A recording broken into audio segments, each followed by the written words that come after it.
You know those iconic places on the Vegas Strip? Caesar's Palace, the Venetian, the MGM Grand?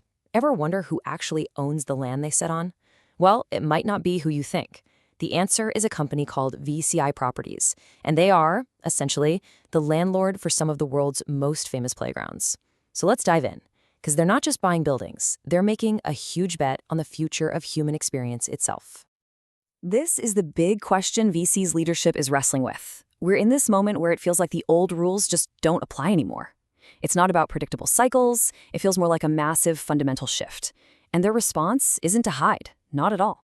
VC CEO Ed Pitoniak actually points to this quote to explain just how wild things are.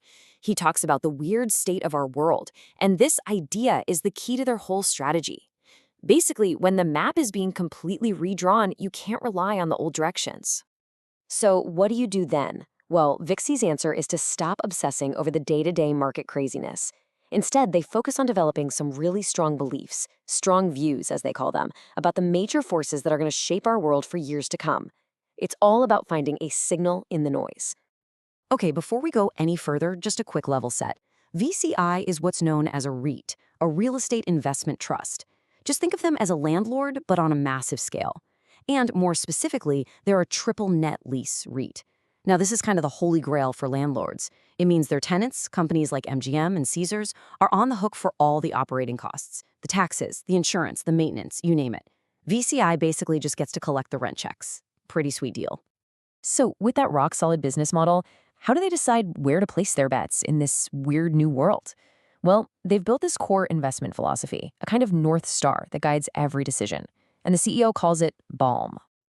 And yeah, to be perfectly clear, that's BALM. The idea is actually pretty simple.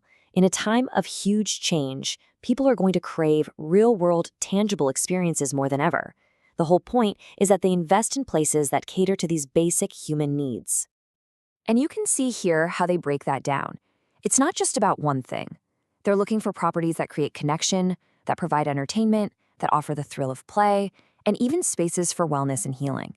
It's a really broad, super human-centric way of looking at real estate. Okay, that all sounds great as a philosophy, right? But does it actually make any money? Let's pivot to the numbers and see how this whole BALM strategy is shaking out in the real world.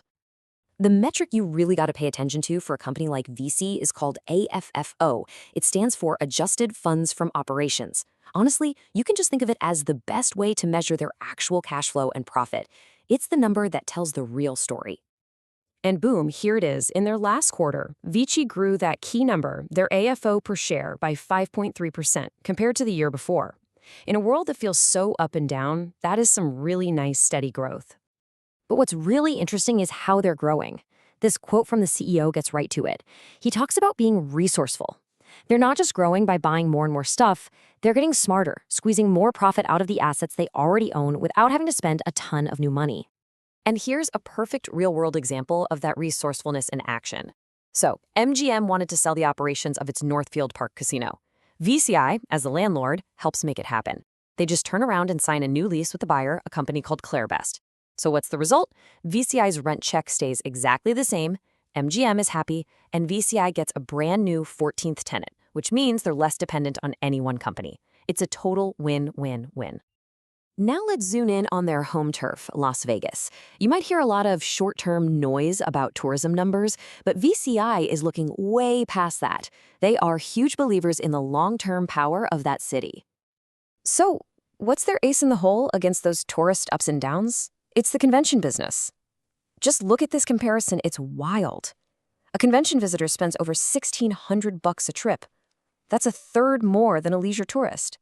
And this is the crucial part. They fill the hotels and casinos from Monday to Thursday, when the weekend crowds are gone. VICI calls this an underappreciated mitigant to economic bumps. And VC isn't just dabbling here. They absolutely dominate this space. They own nearly 6 million square feet of this critical convention real estate right on the Strip. That gives them this incredibly durable stake in the core economic engine of Las Vegas. But VCI's not just sitting still. They're constantly looking over the horizon, scouting for the next frontier of experiential real estate, trying to apply that same BALM philosophy to totally new areas. And one of the most fascinating new arenas they're exploring, believe it or not, university sports. VICI's president sees an environment of radical change happening there, which is creating a massive need for new buildings, and more importantly, for new kinds of money. Think about it. Universities have to fund these huge long-term projects like stadiums and arenas. VC thinks their permanent capital, money that's designed to be invested for the long haul, is the perfect fit. Unlike a typical investor who wants a return in 5 or 7 years, VC is built to own an asset for decades. All right, but let's be real. No investment is a sure thing, right? So we have to look at the challenges VCI is facing and how they think about managing them. And this right here, this is the big one. As you can see from this chart, a massive chunk of their revenue, we're talking nearly 3/4 of it, comes from just 2 tenants, MGM and Caesars.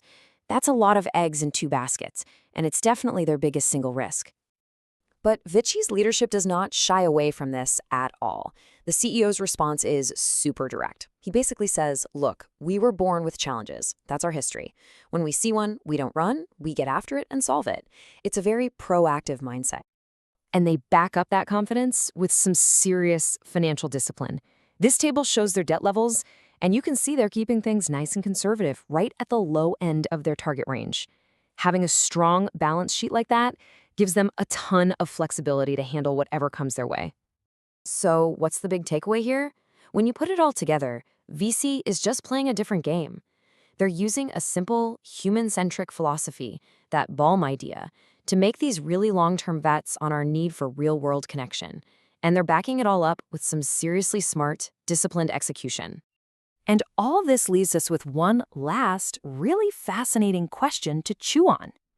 As our lives get more and more digital, more and more virtual, could it be that the single most valuable investment opportunity of the next decade is in the physical places where we all gather to experience, well, real life?